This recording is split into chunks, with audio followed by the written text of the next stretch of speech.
Oke, selamat pagi. Jumpa lagi dengan saya, Hendra Taufik, bersama PUICAS, Pusat Urusan Nasional Casting, kedua di Universitas Riau, dengan semboyan Your Future Start Here. Dan bersama saya kali ini sudah hadir seorang tamu istimewa, yakni Awardi ISMA tahun 2023 dengan Kansa. Gimana kabarnya Kansa? Sehat? Alhamdulillah. Oke, alhamdulillah. Boleh perkenalkan dirinya, Kansa? Halo semuanya, perkenalkan saya Marsaya Kanza, tapi panggilannya Kanza. Saya dari jurusan Hubungan Internasional Universitas Riau, angkatan 2020. Dan saya adalah awardi 2023 ISMA di University Malaya. Oke, jadi dari program jurusan Hubungan Internasional ya. Oke, pasti jago nih bahasa Inggrisnya ya. Oke, ini kita ingin bincang tentang pengalamannya kuliah di luar negeri. Nah, boleh tahu pilihan kuliahnya di universitas mana? Di program ISMA? Kalau karena 2023 itu pilihan universitasnya ada dua. Jadi yang pertama itu saya pilih University of Pennsylvania di Amerika Serikat, dan baru yang kedua University Malaya di Malaysia. Oke. Tapi terpilihnya di ISMA pada pilihan kedua ya? Kedua. Oke. Kenapa Kanza tertarik untuk memilih Malaysia sebagai tujuan dari program ISMA? Oke, sebenarnya saya itu tertarik di Malaysia karena ada UM itu sendiri, ada University Malaya. Setelah saya lihat-lihat waktu saya ingin memilih kampus di luar negeri itu, saya melihat bahwa yang pertama courses yang ditawarkan di University Malaya itu sangat menarik Pak, dan juga kita karena saya juga anak HI, jadi itu beberapa coursesnya juga sangat berhubungan dengan apa yang saya pelajari sekarang gitu. Jadi mungkin bisa saya udah ada base untuk pelajaran di sana.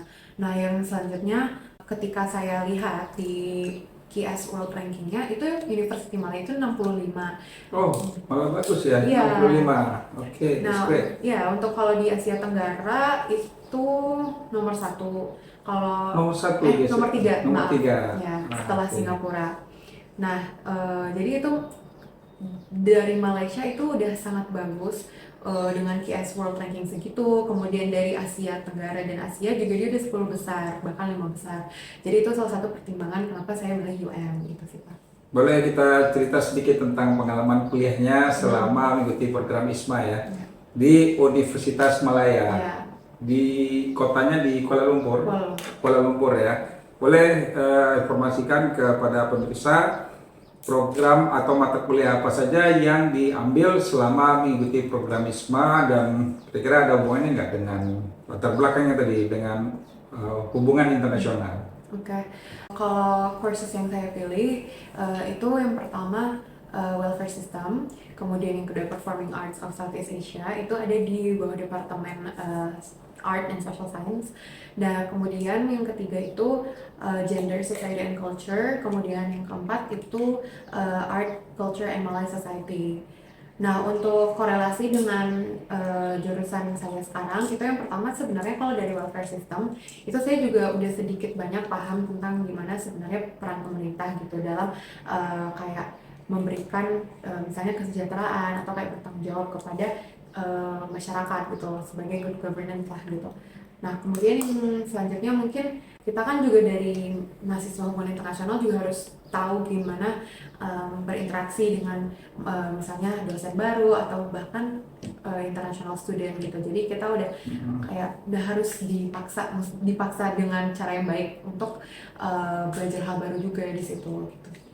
Boleh ceritakan sedikit tentang proyeknya di setiap mata kuliah. Tadi yang pertama ada welfare system ya. Welfare system. Kira-kira nih belajarnya tentang apa aja nih di Oke. welfare system ini? Kalau di welfare system itu kita belajar tentang sistem kesejahteraan sosial. Nah, itu kita nggak belajar dari satu arah aja. Saya nggak belajar di Malaysia, tapi juga banyak teman-teman lain yang juga sharing gimana di negaranya. Nah, terus kita itu projectnya lebih ke kemarin itu presentasi dan final report, tapi itu juga berdasarkan tugas presentasinya, materi presentasinya. Jadi di elaborate di final report gitu. Nah, jadi kemarin itu kita karena grup, maksudnya grup assignment, jadi kita bagi-bagi tugas dan kebetulan kita emang harus ada case study-nya. Nah, kemarin itu jadi pelajaran mereka sudah berbasis case study ya? Sudah. Kebanyakan udah case study, dan kalau untuk presentasi juga harus benar-benar vokal gitu, gimana case study-nya itu, terus korelasinya sama si materinya gitu. Yang proyeknya sendiri membawakan tentang apa nih yang untuk case base-nya? Kalau dari bagian saya, itu kemarin tentang carrot and stick effect di welfare system. Nah, jadi itu maksudnya carrot and stick gitu. Kalau carrot itu, kalau dalam welfare system, mereka itu lebih ke memberikan reward, kayak misalnya tunjangan atau bonus gitu. Nah, kalau stick itu lebih ke punishment, kayak ya punishment untuk mungkin bisa mendorong si manusianya itu lagi. Jadi itu sebenarnya tergantung dinamika manusia dan gimana si pemberi welfare itu dalam mensejahterakan orang-orangnya gitu. Ini menarik sekali ya, mereka merumpamakan dengan rewardnya berupa carrot dan punishmentnya berupa sticks gitu ya. Iya, betul. Maybe you want to be hit by the sticks. Iya, kayak gitu. Jadi sangat menarik sekali di mata kuliah welfare system.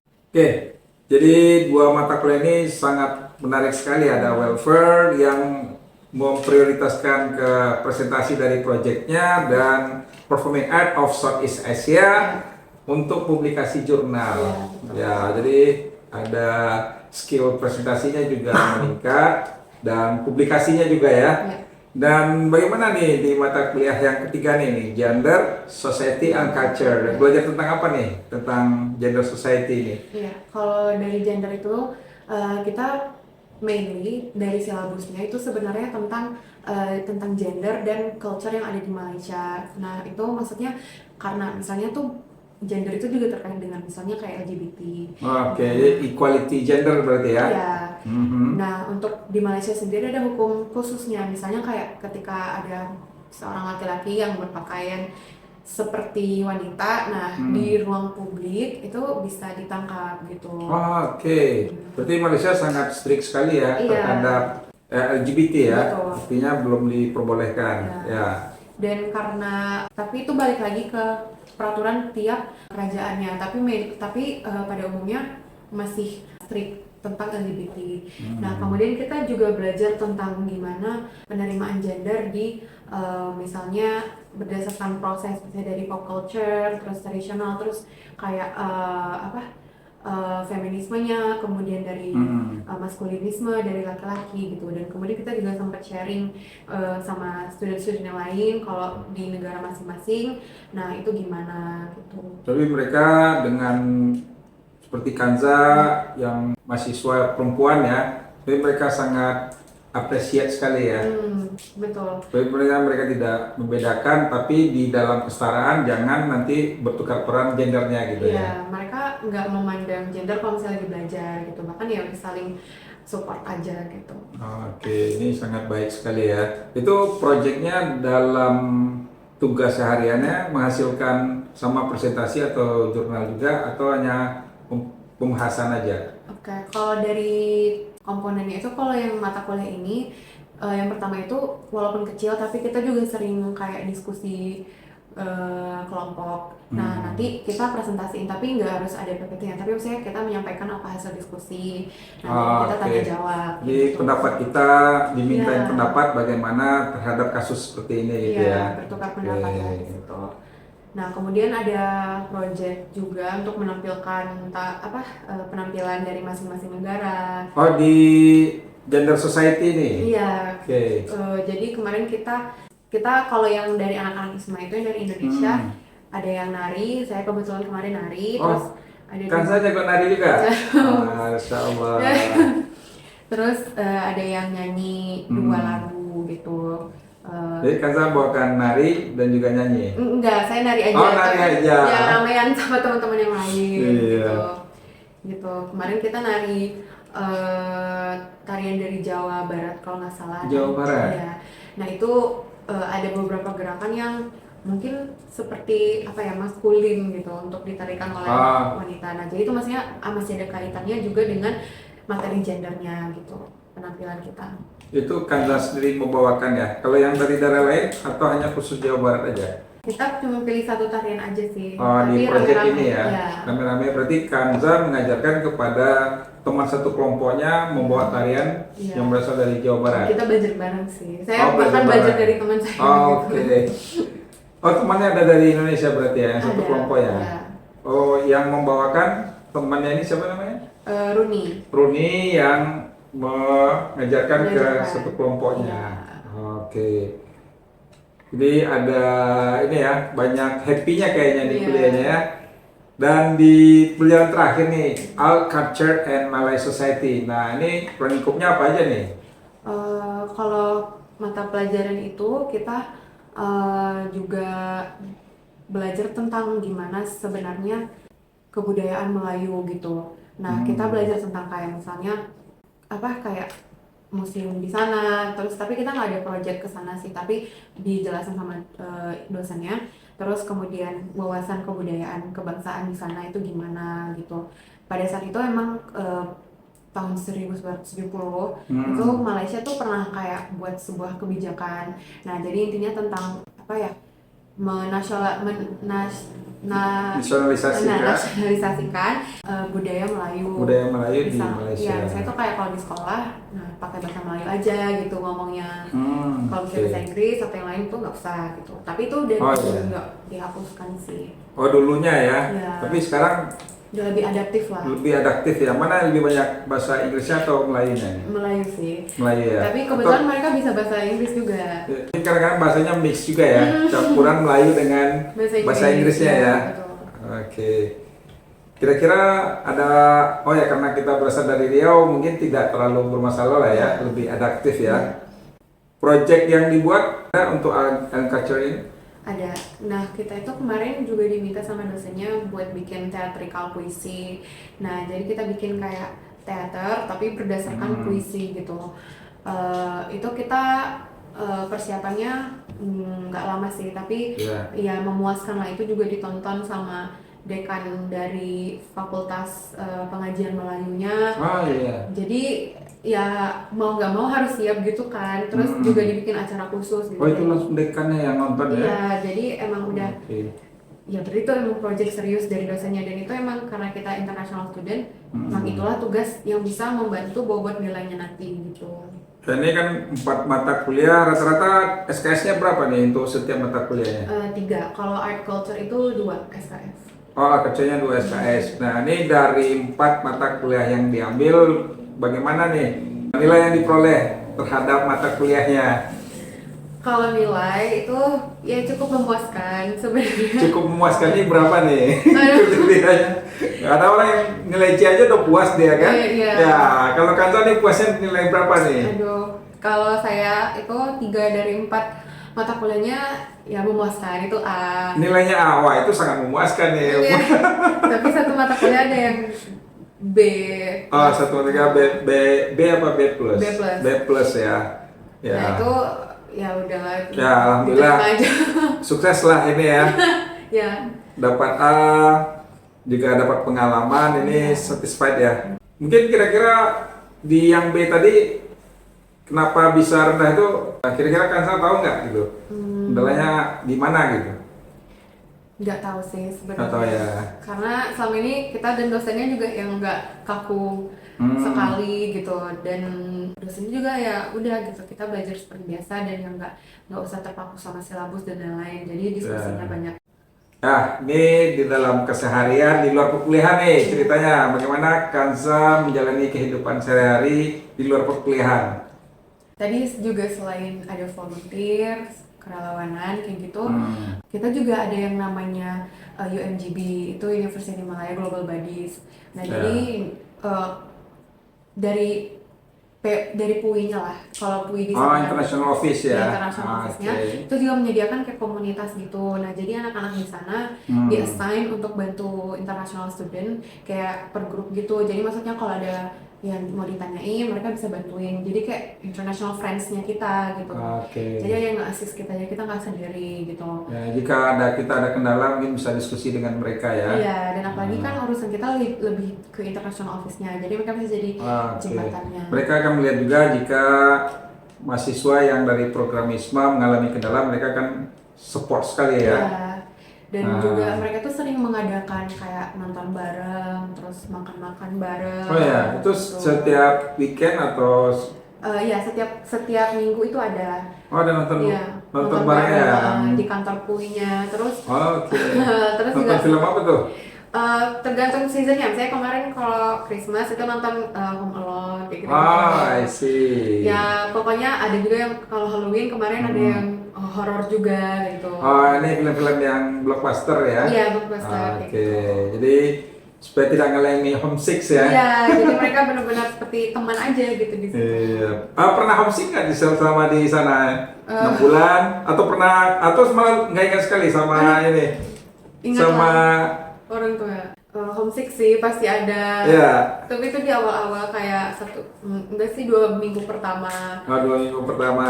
Karena apalagi kita tidurnya itu satu kamar berdua walaupun sama teman ISMA. Oh ya, juga. tidurnya di mana? Di universitas atau departemen universitas atau di luar universitas? Di asrama di dalam universitas. Oh, dormitorinya universitas. Ya. Ya. Jadi kita tuh satu kamar berdua gitu, dan maksudnya sebelumnya kan masih kenal yang Roommate-nya siapa? Orang Indonesia juga? iya, anak ISMA juga. Oh, yang Rina tadi ya? Siapa Dini? Bukan. Oh, bukan? Roommate saya Jessie. Oh, Jessie. Oke. Nah, roommate saya Jessie. Maksudnya kita emang udah sempat kenal, tapi kan untuk secara langsung belum. Jessie berasal dari Unpad. Oh, dari Unpad. Sama Isma juga ya? Iya, Isma. Oke. Nah, walaupun udah sempat kenal sekilas, tapi kan maksudnya untuk secara langsung belum gitu. Nah, jadi kita Ya. harus adaptasi lagi. Terus sama orang-orang yang baru kenal beberapa bulan itu agak susah sih. Tapi untungnya mereka baik-baik semua, supportive gitu. Kalau dengan Jessie tidak terlalu banyak. Dengan roommate-nya cocok berarti Iya. ya? Oke. Terus kesehariannya di sana apakah masak atau disediakan lunch-nya oleh universitas? Kalau di sana kita sebenarnya bisa masak karena ada pantry-nya gitu. Oh, disediakan kitchen ya? Ada kitchen-nya. Kita bisa masak apa aja? Iya, ada microwave dan semuanya Microwave. lengkap. Hmm. Tapi bagi anak-anak yang malas masak kayak saya, itu lebih mending. Malas masak nih, nggak bisa masak atau mau betul-betul malas nih? Iya, nggak bisa masak terus malas belajar juga. Malas juga ya? Terus Iya. selagi ada kantin ya, jadi kayak Iya. udah ke kantin aja daripada nanti Oh, nyuci kantinnya lagi. ada.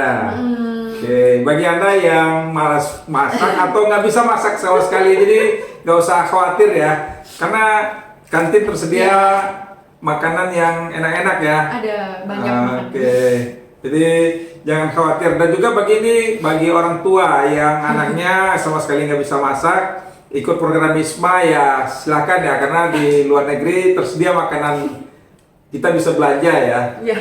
Oke, boleh cerita sedikit nih tentang makanan yang ada di Malaysia ya, atau di universitasnya yang disediakan. Kira-kira menurut Kanza gimana? Sebenarnya cocok nggak cocok sama makanan di sana karena nggak cuma makanan Malaysia aja, ada yang dari India gitu, terus ada yang kayak dari Tom Yum gitu misalnya, atau Malatang kayak gitu. Nah, sebenarnya yang nggak cocok itu kayak misalnya kayak kari itu mungkin. Nah, ini perlu saya klarifikasi dulu. Dalam satu lunch itu atau makanan itu prasmanan ya. Itu disediakan berapa macam menu itunya? Artinya bukan hanya satu menu aja kan di satu prasmanannya. Jadi satu kantin itu banyak tokonya gitu. Jadi satu toko Oh, kayak beda Pujasera ya.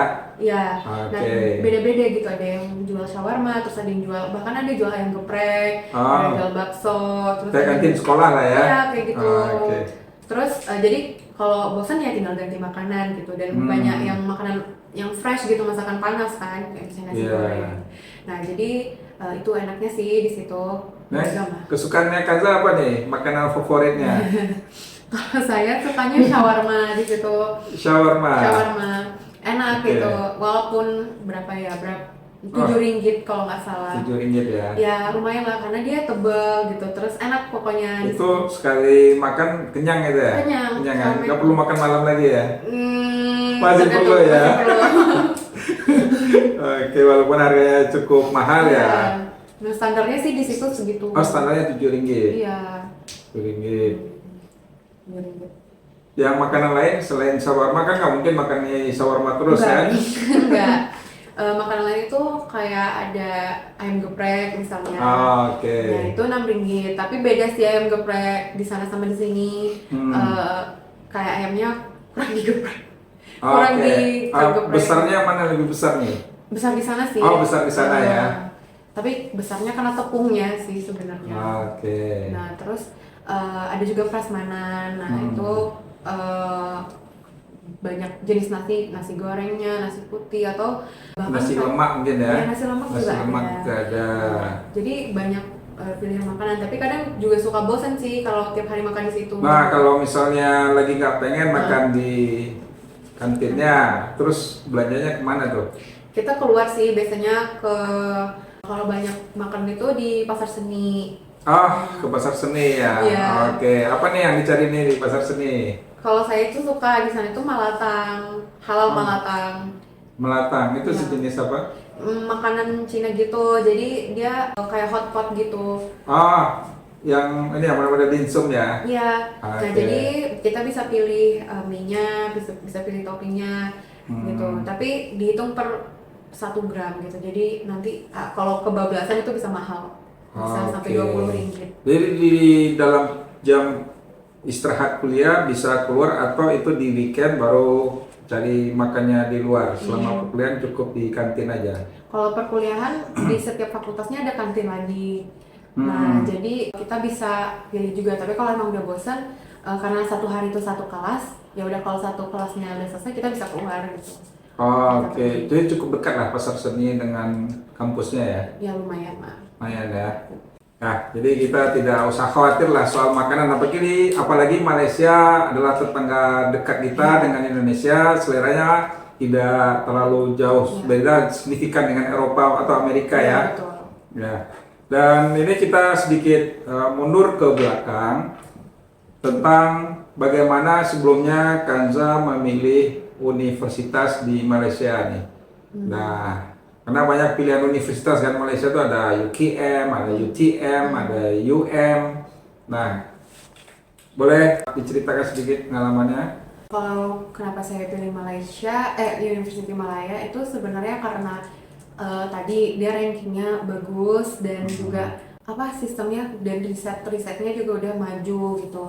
Nah, terus kalau dibandingkan sama kampus-kampus lain yang ada untuk ISMA itu ada USM dan UKM. Nah, kenapa saya nggak mau? Karena yang pertama karena rankingnya tadi, terus kemudian agak jauh dari Kuala Lumpur. Saya tuh pengennya di kota. Yang dekat-dekat ini ya? Iya, aksesibel kemana-mana. Ibu kotanya ya? Oke. Jadi ya udah satu-satunya University Malaya gitu. Dan dengan akademik tadi udah bagus, ya udah gitu. Kenapa nggak coba pilih University Malaya? Gitu. Jadi dari pengalaman kuliahnya, kira-kira nih ada perbedaan sistem pendidikan di Malaysia nggak dengan sistem pendidikan yang ada di Indonesia? Ada sih. Nah, sejauh saya tahu itu kalau di Malaysia sebelum mereka masuk kuliah itu mereka harus studi lagi kayak 6 bulan atau pokoknya ada satu tingkatan pre-university gitu. Nah, jadi misalnya kalau kita sama-sama tahun 2002 misalnya, nah itu kan seangkatan sama saya. Nah, aturannya kan bisa langsung masuk kampus kalau di Indonesia. Nah, tapi kalau mereka tuh harus sekolah dulu diploma. Ada induksinya ya? Nah, baru universitas gitu. Nah, itu jadi mereka makanya kebanyakan yang seumuran sama kita itu jadi ada tingkat di sana gitu. Oke. Terus yang untuk program ISMA selama 6 bulan ini ada induksinya juga? Atau langsung masuk kuliah? Sebenarnya ada kayak week of welcoming-nya. Oh, week of welcoming. Ya, ini untuk yang baru datang ya? Ya, tapi itu khusus karena kita international student, jadi khusus untuk international student juga. Nah, itu juga dibantu diselenggarakan sama international office tadi. Ya, apa aja informasi yang diberikan pada waktu week of welcoming tadi? Seharusnya kita itu udah sampai di bulan September karena mereka week of welcoming itu September karena ada performance-nya juga terus Oke. kampus tour. Nah tapi karena kita berangkatnya awal Oktober jadi nggak sempet untuk Harusnya sudah diperkenalkan lingkungan kampus ya, Iya. karena ada study tour-nya.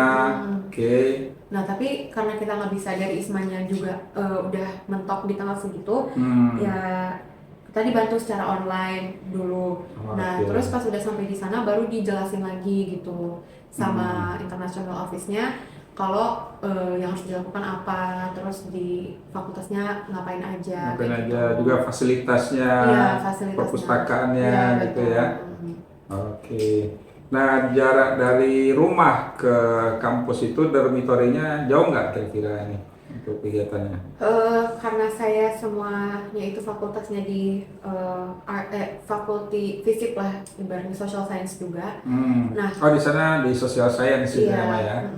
Oke. Nah, kalau dari dorm itu sebenarnya nggak jauh. Kalau jalan tuh cuma 5-10 menit, tergantung ya tergantung pace kita dan tergantung cuaca. Kalau panas ya mungkin bisa lama. Ya. Nah, tapi kalau naik bus itu cuma 5 menit sampai sih. Itu busnya dalam kampus atau kita harus bayar atau memang sudah disediakan fasilitas di dalam kampusnya? Ada bus yang dari kampusnya itu muter, ada juga bus yang transportasi umum tapi emang melewati semua fakultas di UM, yaitu bayar. Jadi Kanza pilih yang bus yang mana nih? Yang disediakan kampus atau yang public busnya? Nah kebanyakan itu kalau yang dari bus kampusnya itu udah ramai duluan gitu, kayak berebutan karena emang orang jam segitu juga udah banyak yang masuk. Nah jadi kalau misalnya udah ketinggalan pilih bus yang bayar tadi atau enggak kita bisa pesan kayak Grab khusus di kampus itu. Jadi yang nyetirnya ya anak-anak mahasiswanya gitu kayak sambil. Oh, di sana ada juga Grab ya? Ada. Malaysianya. Nah, ini menyangkut ke pengalaman kuliah tadi, bagaimana Kanza beradaptasi dengan lingkungan akademik ketika kuliah?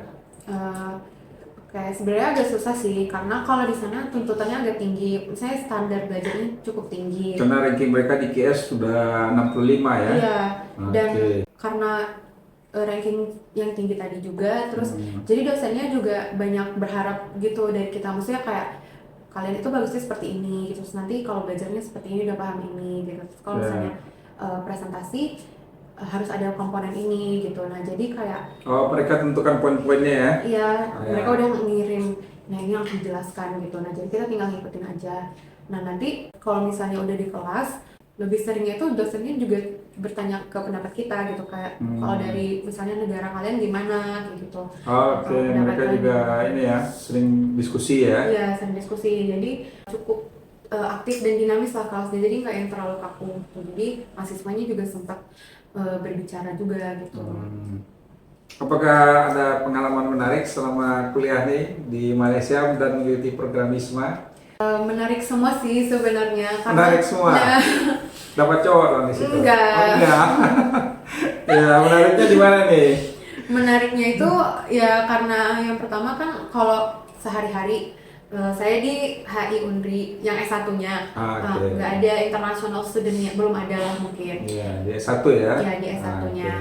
Nah, kalau di sana itu saya sehari-hari tuh langsung ketemu sama teman-teman dari negara lain gitu. Nah, jadi yang sebelumnya kita diskusi sama orang-orang kita aja, terus udah satu pemikiran, ya harus bisa ngerti maksud mereka gitu. Iya. Teman-temannya dari mana, negara mana aja nih yang satu kelas ya? Berapa orang satu kelasnya? Kebanyakan tuh cuman 20-an gitu. 20-an kelas 4 mata kuliah tadi ya rata-rata ya? Oke, dari mana aja teman-temannya nih yang satu kelas? Ada yang dari Jepang, ada yang dari Korea Selatan, Cina, terus dari Eropa juga ada sih, tapi saya kebanyakan dari Asia Timur.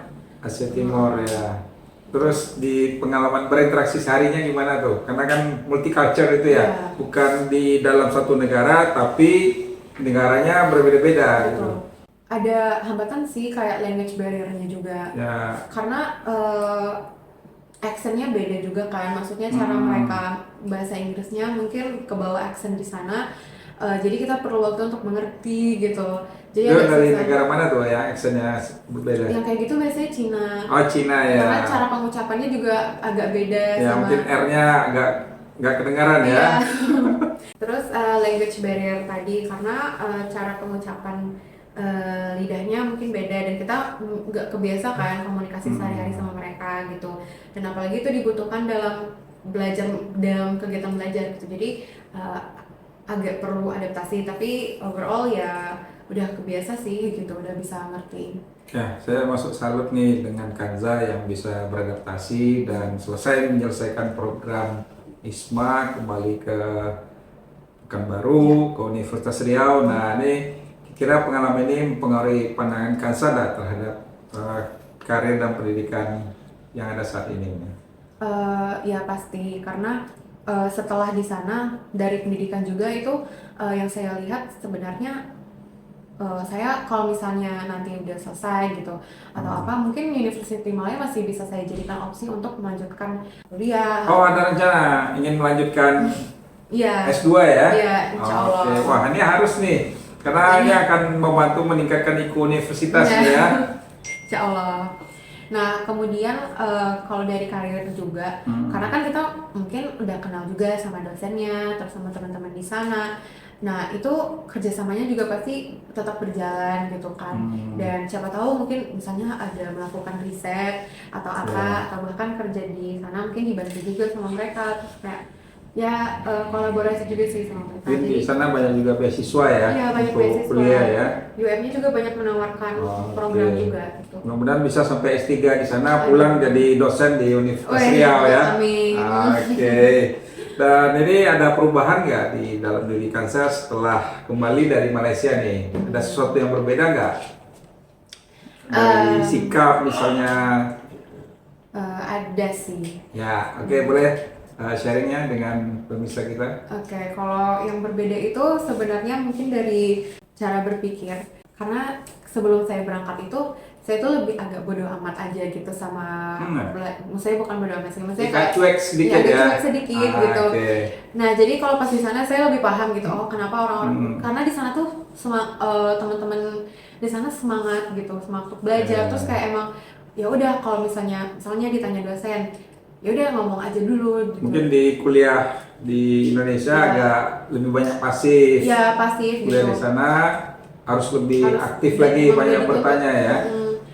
Dan teman-teman di sana walaupun misalnya ditanya terus kayak misalnya salah gitu, ya udah mereka bilang aja gitu ya opininya. Terus dosennya juga nggak yang menyalahkan, bahkan ya udah menambahkan dan ngerti gitu. Dan kalau di sini dan bedanya selama ini selama ini saya nggak kayak gini ya gitu. Jadi kayak ya untungnya karena belajar di situ jadi lebih ngerti seharusnya tuh yang seperti apa belajarnya, terus disiplinnya gimana tuh, time management belajarnya lebih aktif ya. Dan juga lebih interaktif juga. Terus bagaimana tuh kedisiplinannya, meningkat nggak itu selama belajar di sana? Meningkat sih, karena kita kan kembali lagi ke project based tadi. Nah, jadi sebenarnya ada beberapa project yang waktu itu kita per 2 minggu itu ditanya progresnya gitu, terus nanti dipresentasiin tapi secara ringan aja gitu. Nah, jadi berarti ya kepercayaan diri lebih meningkat ya karena sering tampil ya. Iya, dan jadi kita tuh nggak bisa menyepelekan gitu loh, karena jadinya kalau misalnya ditanya underestimate terhadap sesuatu ya. Iya, jadi karena ditanya progres terus ya kita mau nggak mau kerjain dan ya harus memberi. Itu ditodong ya setiap ini ya, setiap ketemu ya, how about your project? Iya, ya. Tapi dosennya baik sih, tapi maksudnya baik gitu. Dikerjakan untuk mengingatkan kita lebih hati-hati ya, supaya ada kerjanya, supaya di PR-nya supaya dikerjakan gitu. Karena itu final project juga, jadi sebenarnya lebih baik dikerjakan dari sekarang aja karena agak banyak yang harus dibikin gitu. Nah, itu yang artikel yang performing arts tadi. Gitu. Jadi dari universitasnya juga mendorong supaya jangan nantinya menunda-nunda pekerjaan atau tugas yang diberikan di setiap mata kuliah ya. Dan mereka aktif untuk mengingatkan itu. Oke, ini sangat terbantu sekali ya. Ada lagi nggak kira-kira yang lain ini yang mengalami perubahan, biasanya sering telat masuk kuliah? Nah, kalau di sana gimana nih? Boleh telat nggak tuh? Kalau di sana sebenarnya boleh telatnya itu kayak mungkin 10 menit pertama. 10 menit ya. Banyak nggak yang telat mahasiswa kalau datang kuliah. Enggak, uniknya mereka udah datang duluan, udah duduk Oke. duluan gitu. Jadi mereka sangat respect sekali, menghargai waktu ya. Iya, dan dosennya Iya. juga misalnya kelasnya jam 10, mereka udah datang jam 10 itu dan langsung mulai gitu. Jadi kita Oke. nggak ada pilihan lagi selain ya datang duluan. Jadi gitu. mahasiswa yang nunggu dosen di dalam Iya, kelas ya. iya, kebanyakan mereka udah begitu. Bukan dosen yang nunggu mahasiswa ya. Bukan. Oke. Ya, ini pengalamannya sangat menarik sekali nih. Apakah nih Kanza nih ada rencana terlibat kembali nggak atau kembali ke Malaysia atau ikut program internasional lainnya? Masih minat sih. Nah, tapi kalau misalnya untuk program-program lain masih nyari-nyari juga gitu. Karena kemarin kan yang dari APDP, ya APDP mungkin Ya. bisa, tapi siapa tahu ada program lain juga yang bisa dicoba gitu. Nah, intinya ya masih minat sih untuk keluar lagi. Ya, keluar. harus ya, Iya, harus. karena international experience masa kita nggak mau lanjut nih. Iya, Ya, nggak kalau mau. dapat beasiswa dari pemerintah, syukur. Syukur. Dari universitas negara yang kita tuju, alhamdulillah. Ya. Oke, kita nih sedikit feedback nih ya. Tadi pengalaman selama kuliah di luar negerinya. Kita nih masuk ke proses ISMA-nya sendiri. Nah, bagaimana pengalaman Kanza dalam mengikuti proses wawancara ISMA? Karena kita semua applicants-nya belajar tentang pertanyaan dan yang jawaban seharusnya, kita belajar gitu. Nah, tapi Ya. pas hari H interview itu ternyata nggak ada yang saya pelajari itu nggak ada keluar sama sekali gitu. Yang dipelajari apa, yang keluar apa? Iya. Gitu? bahkan nggak sekaku yang saya pikirkan gitu. Karena kan kita mikirnya, aduh ini pasti nanyanya kayak kaku gitu, terus kayak langsung nodong pertanyaan gitu. Tapi interviewer saya waktu itu baik gitu, dan beliau menanyakan dari esai gitu, terus dari kehidupan saya selama kuliah gitu. Jadi ngalir, jadi kayak lebih ke cerita aja sih. Apa pertanyaan pertama yang keluar dari interviewer nih? Pertanyaan pertama itu ditanyain udah pernah keluar negeri apa belum gitu. Oke, terus Karena- gimana nih jawaban Kanza nih? Iya.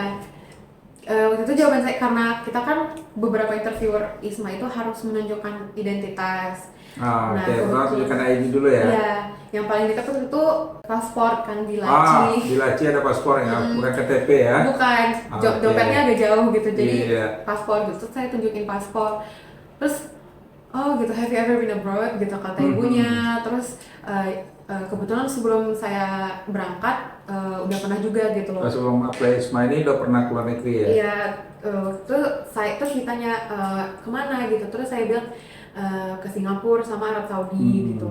Nah, kalau pertanyaan dari ibunya itu, yang pertama itu tentang emang gimana gitu, maksudnya kenapa bisa burn out. Nah, terus hubungan sama dosen, terus teman-temannya emang kenapa, misalnya gimana gitu. Kan soalnya berdampaknya ke akademik gitu, emang sama ini gimana gitu. Terus saya bilang ya kemarin tuh karena kita 2 tahun online terus, nah jadi sempat susah gitu kan untuk mengenal dosennya gimana. Kanza masuk angkatan COVID ya? Iya betul, online semua dulu. Online semua, belum pernah offline. Belum. Jadi agak susah untuk ngerti ini cara ngajar dosennya itu seperti apa sih sebenarnya. Terus untuk mengenal teman-teman itu juga kayak agak susah, karena kita satu kelas udah 50-an, terus udah ada grupnya juga, terus kayak mengenal tuh susah karena belum pernah ketemu.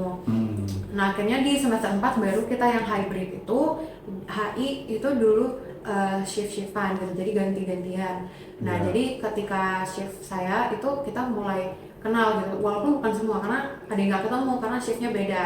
Nah, jadi itu mulai, tapi lambat laun itu mulai tahu siapa dosennya, oh jadi itu ibunya, jadi itu bapaknya. Terus gimana proses adaptasinya yang dari online ke offline gitu? Nah, proses adaptasinya itu sebenarnya karena kita masih ada online-nya juga, masih belum masih sepenuhnya 50-50 ya? belum sepenuhnya Oke. lepas. Jadi masih agak gampang sih sebenarnya, belum langsung jeruk langsung offline gitu. Nah, tapi yang kagetnya itu sebenarnya dari cara belajarnya, karena sebenarnya kan kita langsung masuk bahkan dari ospek aja itu udah online semua. Jadi jadi kuliah itu kayak gini sebenarnya kalau offline gitu. Waktu online belum berasa kuliah ya? Belum, masih kayak ya udah belajar biasa aja. Jadi nggak berasa gitu. Nah, ya agak kaget sedikit gitu. Nah, misalnya kalau di kelas, kalau misalnya presentasi, kalau online kan masih ada contekan, kayak ada script di samping. Iya, dengan 2 screen ya. Iya, kayak Oke. gitu. Nah, kalau di offline ya mungkin ada catatan kecil, tapi yang nggak bisa terlalu membaca atau lihat contekannya gitu ya. Misalnya harus paham gitu. Jadi, Presentasi sudah harus siap semua ya. iya, Siap dengan pertanyaan, siap dengan sejuta jawaban gitu ya. iya jadi emang beda. Jadi tuh kaliknya di situ sih. Gitu. Oke, tapi Kanza bisa beradaptasi ya dari metode belajar online ke offline Bisa. itu bisa ya. Nah, ini dari kan banyak tuh pertanyaan yang diberikan pada waktu ISMA. Apa nih pertanyaan yang paling menantang nih di waktu wawancara ISMA? Paling menantang itu kalau ini sebenarnya ditanyain, ntar kalau misalnya kamu nggak bisa adaptasi di luar negeri gimana gitu. Oke. Karena sejujurnya saya juga belum pernah ke Malaysia dan nggak tahu Ya. kampusnya gimana, terus hidup di sana gimana gitu. Jadi Ya. mau ngasal juga saya bingung kan. Saya Ah. taunya ya udah emang Malaysia tuh multikultur, iya emang, tapi Ya. orangnya gimana saya belum tahu. Ya udah saya jawabnya seadanya aja. Saya bilang ya cara saya adaptasi yang pertama mau nggak mau ya kita harus kenal sama orang-orang di sana gitu. Karena yang pertama kan pasti kita merasa homesick. Nah, obat homesick itu ya udah dijalani, terus kita mencari kenyamanan di negara itu, di lingkungan itu. Nah, di lingkungan itulah kita bisa cari teman gitu. Nah, jadi ya dengan kita yang ISMA umur di 70 orang ini, kita kan udah dari Indonesia nih, nah kita cari lagi yang di luar gitu, kita lihat lagi apakah teman-teman di sana nyambung nggak sama kita yang dari Indonesia atau gimana. Berarti minimal kalau mengikuti ISMA dengan negara yang tuju, minimal kita sudah mengadakan sedikit research ya, Ya, atau mendalami tentang negara yang akan kita tuju, bagaimana culture-nya ya. ya. Nah, setidaknya gitu. Terus kalau misalnya survive di sana sih sebenarnya ya tergantung kita balik lagi cara kita adaptasi lagi gitu. Karena sebenarnya emang kulturnya nggak jauh beda sama Riau. Tapi karena orang-orangnya udah beda, terus bahasanya mungkin juga udah beda gitu. Jadi ya coba kita cari teman lagi gitu supaya lebih terbiasa aja gitu. Ya. Terus bagaimana Kansa mempersiapkan dirinya ini untuk proses wawancara ISMA? Apa persiapannya yang dilakukan? Persiapannya waktu itu karena kita ada Telegram gitu, grup Telegram Oke. yang pengen daftar, jadi tuh ribuan orang tuh ada di sana. Terus kita ngasih kayak Google Sheets itu isinya pertanyaan-pertanyaan interview, terus jawaban-jawaban. Oke. Nah, kita belajar dari situ, terus ntar dibaca, terus ditulis jawaban potensialnya apa gitu yang bagus gitu. Nah, terus Dan juga itu dia dihafalin sekalian dipraktekkan ya. iya, terus lihat dari YouTube, ada juga yang nge-share di YouTube gitu pertanyaannya gimana gitu. Ada tips nggak tuh supaya calon di ISMA kita nih di Universitas Riau bisa lolos untuk wawancara nih? Ya, tipsnya itu tadi riset. Riset itu penting juga sih sebenarnya mau Risetnya tentang apa nih? ya tentang ISMA-nya sendiri. ISMA sendiri harus paham ya. Iya. Oke. Saya bakal ditanya juga kan, nanti siapa tahu ditanya emang ISMA itu apa ya. Jangan sampai nggak tahu. Malah jangan sampai memaluin ya. Iya, terus tentang kampusnya, kayak student clubs-nya, terus environment-nya, fasilitas kayak gitu-gitu.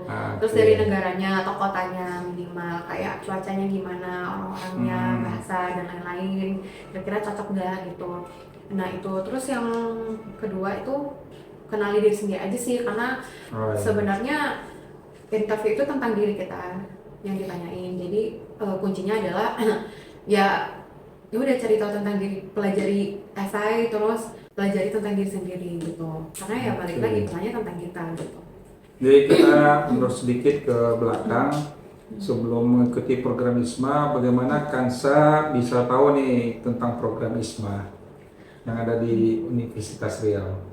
Oke, kalau di Universitas Riau sendiri itu saya tahunya 2022 karena 2022. ya, karena kan sebenarnya ISMA dari 2021 itu saya belum tahu, dan tahunya juga dari Instagram. Itu saya follow Kampus Merdeka, jadi baru tahunya di situ. Ya. Nah, terus baru pengen nyoba di 2022 karena udah bisa kan semester 4. Ya. Nah, tapi ternyata waktu saya dan teman-teman mau nyoba, pas kita mau ngomong nanya ke kepala jurusan, Ketua jurusan. ketua jurusan, Ya. HI Unri itu belum bisa gitu, karena terkait mungkin masalah konversi. Oke, jadi 2022 jurusannya belum mempunyai konversi untuk mata apa ya, untuk program ISMA ke jurusannya. Ya. Oke. Nah jadi, oh ya udah berarti, nah kita waktu itu taunya cuman anak fakultas teknik yang udah bisa untuk masalah konversi dan ISMA gitu. Nah jadi kita sempat kaget juga, tapi ya udah mungkin ya belum saatnya gitu kan. Dan kita mikir mungkin semester 6 besok bisa dicoba lagi gitu. Dan Padahal kita sudah mengikuti program ISMA ini 2021 ya. Iya. Iya. Ini Kansa mengikutinya yang tahun kedua ya. Tahu ya, waktu itu nyoba. Tahun kedua ya. Nah terus, karena 2022 nggak bisa, jadi kebetulan pas 2023 itu teman-teman tuh ngasih tahu gitu kalau di grup angkatan itu bisa gitu, udah coba aja gitu daftar, kirim nama kampusnya sama mata kuliahnya, nanti dibikinin surat, nanti ditandatanganin gitu. Nah terus ya udah akhirnya kita coba bareng-bareng. Udah emang ternyata maksudnya masalah konversi udah bisa dibicarakan gitu. Oh, berarti di 2023 jurusannya sudah mengkonversi ya? Iya, sudah bisa. Padahal tahunnya di 2022. Iya. Ya, mungkin ini juga himbauan kepada program studi yang belum melakukan konversi terhadap program ISMA mata kuliahnya, supaya nanti dipercepat ya, agar nantinya ada Kansa yang lain yang ikut di Universitas Riau terkendala karena tidak adanya konversi mata kuliah di program studinya atau di jurusannya. Dan ini juga mungkin catatan buat Bu Rektor nih, wah gimana program studi yang belum siap ya, supaya disegerakan, jangan nanti kita ingin meningkatkan IKU terkendala karena prodinya belum siap untuk konversi mata kuliahnya. Dan ini butuh komitmen bagi kita semua ya. Dan alhamdulillah di prodi Hubungan Internasional sudah bisa di tahun 2023. Ya, oke. Terus apa yang mau motivasi Kanza nih untuk mendaftar ISMA nih? Motivasinya itu karena selama ini menurut saya udah 6 semester di Unri dan dengan jurusan HI saya itu kayaknya saya perlu berkembangnya lebih jauh deh. Maksudnya jangan di sini-sini aja gitu. Coba eksplor lagi lebih jauh, mungkin bisa membantu secara personal dan akademik gitu kan. Nah jadi ya ISMA juga sebagai fasilitatornya, terus juga Kemendikbudnya juga suportif, terus kayak mengimbau lah pokoknya semuanya kalau bisa daftar dulu gitu. Terus ya udah kita apalagi dari anak HI itu sebenarnya penting sih untuk international exposure-nya gitu. Jadi itu motivasi saya gitu untuk berkembang sih. Terus mempersiapkan dirinya untuk mengikuti program ISMA baik secara akademik maupun non akademiknya. Kalau persiapan akademiknya yang pasti itu dari nilai GPA-nya, karena itu kan misalnya sebelumnya itu belajarnya itu gimana, terus hasilnya kan ada di GPA dan itu ditanya di ISMA gitu, ada kolom khususnya. Nah kemudian kalau untuk misalnya dari non akademik kayak kita tuh juga nyiapin kayak CV-nya, terus pengalaman-pengalaman lain, terus juga esai kayak gitu. Nah terus kalau yang akademik juga sebenarnya ada kayak rekomendasi gitu. Misalnya ISMA-nya minta rekomendasi, nah itu kalau misalnya surat rekomendasi dari rektor juga ya. Iya, nah terus secara personal mungkin bisa, kalau misalnya hubungan kita juga bagus sama dosennya, kita bisa minta rekomendasi gitu ke dosennya. Nah nanti misalnya dihubungin sama ISMA, dosennya juga udah kenal kita gitu, jadi ya udah gampang gitu. Iya. Jadi tantangan terbesarnya apa nih yang dihadapi selama proses persiapan? Tantangan terbesar itu sebenarnya interview sih. Interview karena kita nggak ada bayangan sama sekali. Kalau esai kan udah ada pertanyaannya, terus juga udah ada. Kita bisa prepare ya. Iya, kalau alumni yang lain juga udah sempat memberi kayak menyebarkan jawabannya gitu, udah dibantu caranya gimana. Kalau interview kita clueless sama sekali, nggak tahu kayak harusnya gimana gitu. Kita nggak bisa nebak kan. Jadi kayak mau maju juga nanti gimana kalau pertanyaan bukan ini gitu, tapi kalau mau mundur juga ya kayak ya ngapain mundur gitu kan. Jadi waktu itu agak susah gitu. Dan untungnya ya karena udah siap, maksudnya kita udah belajar juga dari pertanyaan yang dikasih awal sama Wardi sebelumnya. Jadi udah lebih siap aja sih gitu. Sebelumnya sudah melakukan mock-up test juga ya? Udah. Oke. Ini behind the scene ya. Untuk mengikuti program ISMA ini bantuan dari jurusan apa-apa saja tuh? Atau siapa aja yang ini yang membantu persiapan Kansa untuk ikuti program ISMA ini? Kalau dari jurusan itu sebenarnya semuanya sih, maksudnya dari dosen. Mulai dari Bu Kajurnya ya? Oh iya, Bu Kajur, Kajurnya, Bu Bu Disnarida, Disnarida Bu ya. Ismi, Panggilan Bu Ismi ya. Beliau sangat membantu gitu, dan kebetulan di 2023 itu karena Kajurnya udah Bu Ismi gitu, kita dan saya juga mencoba di tahun itu kebetulan ya sangat dibantu gitu, walaupun pada awalnya mungkin agak kaget ya karena itu baru pertama kali kan HI Unri. Oh, dari mencoba. HI ya? Oke, ini HI agak terlambat nih 1 tahun nih. Oke. Iya. Terus pertama mencoba gitu, tapi ibunya juga udah yakin gitu. Maksudnya meyakinkan gitu, nggak apa-apa, coba dulu aja gitu. Terus kayak dari berkas-berkas, terus dari Oke, disupport semua oleh jurusannya ya? dari jurusan, terus dari itu juga dari sekretaris jurusan kita, Bapak Irwan. Oh, Pak Irwan juga sekretaris jurusan. Iya, terus kita dibantu juga semuanya gitu. Nah, terus kayak dikasih tips atau apa gitu. Nah, kalau dari dosennya juga membantu itu. Oh, dari dosen ada juga? Iya. Dari ketua jurusan, sekretaris jurusan, dari dosen ada juga? Iya. Dari Bu siapa? Yang pertama itu waktu awal itu sempat kita mau rencananya konsultasi tentang esai gitu kan. Karena beliau mungkin cukup paham. Nah, namanya Ibu Yesi. Oh, Bu Yesi. Bu Yesi. Yesi Olivia. Iya, Yesi Olivia. Yesi Olivia. Oke. Karena beliau juga mungkin udah berpengalaman di luar negeri. Nah, mungkin bisa ngebantu. Nah, waktu itu kita konsultasi tentang esai, terus tanya jawab gitu. Nah, itu sangat membantu sih, karena kita benar-benar pertama kali mencoba, dan dosen sangat mau untuk support. Terus ada juga dosen yang menanyakan gitu, misalnya progresnya gimana gitu. Saya udah mau lulus. Siapa tuh yang sering menanyakan progres nih? Bu Umi. Bu Umi. Oke. Waktu itu kita lagi belajar mata kuliah politik dan pemerintahan Australia dan Pasifik Selatan. Jadi waktu itu lagi ngobrol-ngobrol, terus ibunya nanya, ini yang kemarin ikut pertukaran ISMA siapa, misalnya ikut daftar gitu. Terus karena teman-teman taunya juga cuman saya yang di angkatan gitu. Oh, satu angkatan itu, kalau yang dari HI-nya sendiri berapa orang? Yang lolos ke interview 2. Oh, sampai interview juga, tapi yang ikut dari awal? Ada 12 ya? 12-an orang. 12, lolos 2 ya? Iya. Oke. Nah, jadi karena di angkatan itu saya sendiri, jadi teman-teman tahu yang juga. di semester 6 maksudnya ya? Iya, di semester 6. Oke, yang lain di semester 4? Oke. Nah, terus ibunya nanya gimana interviewnya, terus kebetulan saya belum interview, terus dikasih kayak tips gitu, kayak jangan takut gitu, ntar kamu lihat aja misalnya kampus. Ini dari Bu Umi ya? Iya, kayak tips juga sih, kayak kamu cari tahu tentang kampusnya, terus apa namanya kehidupan di sana, terus esai, kalau ada esai juga dibaca-baca lagi kayak gitu. Ya sangat membantu sih gitu. Oke. Ya, terima kasih sekali kepada Prodi dan juga Sekjur, ketua jurusan dan sekretaris jurusan, juga kepada dosen-dosennya yang sangat support sekali sehingga melahirkan Kansa yang bisa ikut program ISMA ya. Kita harapkan di berikutnya akan lahir Kansa-Kansa juniornya. Ya, amin. Ini juga akan membantu meningkatkan indeks kinerja utama dari Universitas Riau ini.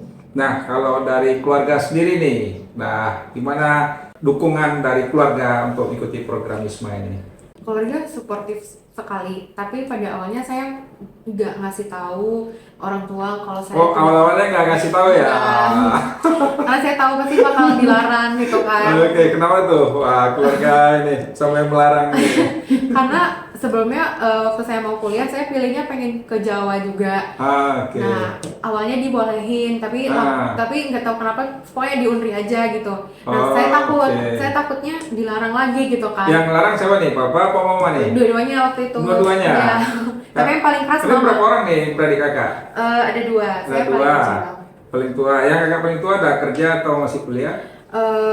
Udah kerja Udah kerja, berarti di luar Pekanbaru atau di di Pekanbaru? Pekanbaru, tapi Di karena Pekanbaru mungkin juga. saya perempuan. Karena perempuan ya, kekhawatiran orang tua sangat tinggi ya. Iya. Oke, ke Jawa aja sampai dilarang Iya. kuliah, apalagi mau keluar Luar negeri ya. Nah, Oke. apalagi pilihan pertama saya waktu itu Amerika. Oh. Nah, jadi agak takut bilangnya gitu. Nah, Iya, jadi iya. momen saya bilang itu ketika saya mau interview, maksudnya pas Tapi di awal Kanza nekat ya untuk Nekat. daftar ya. ya nekat aja gitu. Ya kan, nanti dilarang gitu kan. Iya. Coba aja gitu. Terus pas udah mau interview, udah lulus ke tahap interview, saya bilang ke orang tua gitu, mau pertukaran. Oh, pas sudah interviewnya. Iya. Jadi pada saat pendaftaran masih diam-diam ya. Diam-diam aja. Terus tapi saya bilangnya awalnya itu ke Amerika. Nah, ya kaget lah itu orang tua saya gitu, apalagi Iya. mama gitu kan. Oh ya gitu jauh Tadi ya. bilang dulu pilihan kedua ke Malaysia Enggak. ya. Ambil alternatif terjauh dulu. Iya, jadi biar siap aja gitu Oke. kagetnya. Nah, terus tapi ya mau dilarang juga udah terlanjur gitu kan. Iya. Saya udah tes juga. Nah, terus waktu kita bikin SKCK terus surat keterangan narkoba Iya. itu ditemenin, dibantuin, pokoknya Tapi agak setengah-setengah hati ya. Setengah-setengah. Terus bagaimana Kanza bisa meyakinkan mama sama papa akan ikuti program ISMA ini?